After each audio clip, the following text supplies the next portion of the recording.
Raceway. More rides, more excitement, and experience for the entire family.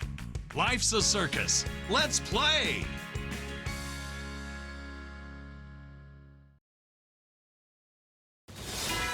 NBC4 News at 11 a.m. starts with breaking news.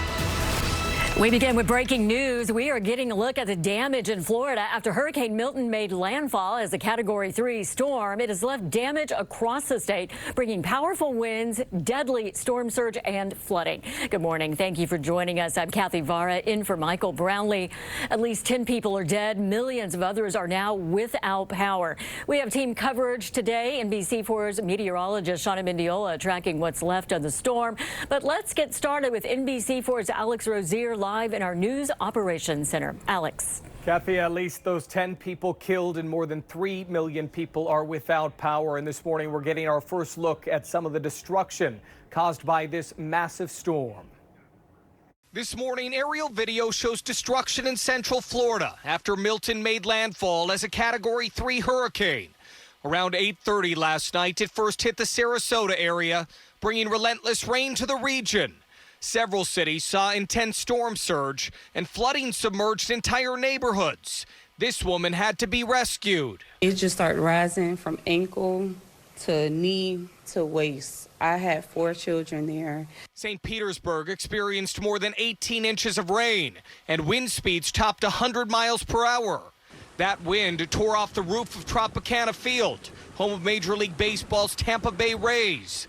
This week, the ballpark was supposed to host first responders, but now it's littered with debris. The storm also caused 150 tornadoes, and some were deadly. This is video from Fort Myers. It was bad. Once you realized what was happening, it was very scary. In St. Lucie County, another tornado touched down at a senior center, and one also hit a sheriff's station. There's a 10,000 square foot red iron structure that was housing all of our high water rescue vehicles was hit by a tornado in 50 yards away, and it completely wiped it out.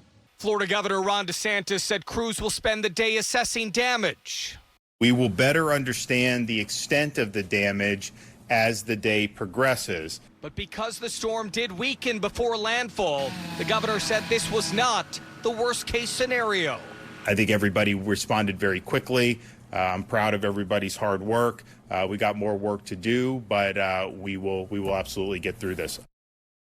In addition to the storm weakening before landfall, Governor DeSantis also said that they did not see the storm surge that they feared. Still a very serious situation ongoing in Florida. Millions without power. Entire neighborhoods are wiped out after Hurricane Milton. Reporting live, I'm Alex Rozier, NBC4 News.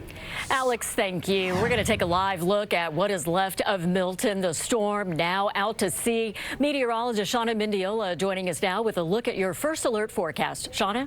Hey there, Kathy. Yes, Milton is now out in the Atlantic. You can see a Category 1 storm, but really not going to impact anybody anymore as it exits and heads towards the northeast. So now a low. It will continue to move out into the ocean. Open ocean only affecting, again, open boaters or anybody that's out there. But in terms of what we saw last night, very incredible winds, strongest winds up to 105 miles per hour.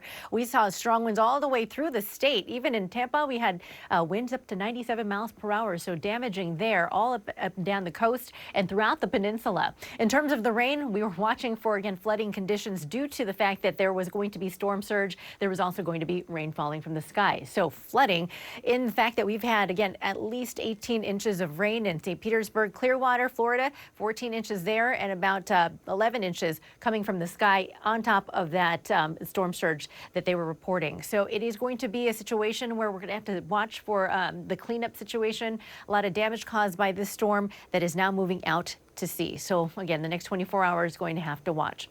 All right, everybody, we are looking quiet in Southern California, but we'll have more updates on your weather coming right up. Back to you. Right now, President Biden is speaking about the impact required by the governor in Milton. affected states. I've spoken to all the governors, not today all of them, but I've spoken to all of them thus far, and how we can be ready to go in an instant when the call comes. At my direction, the Defense Secretary Austin has provided a range of capabilities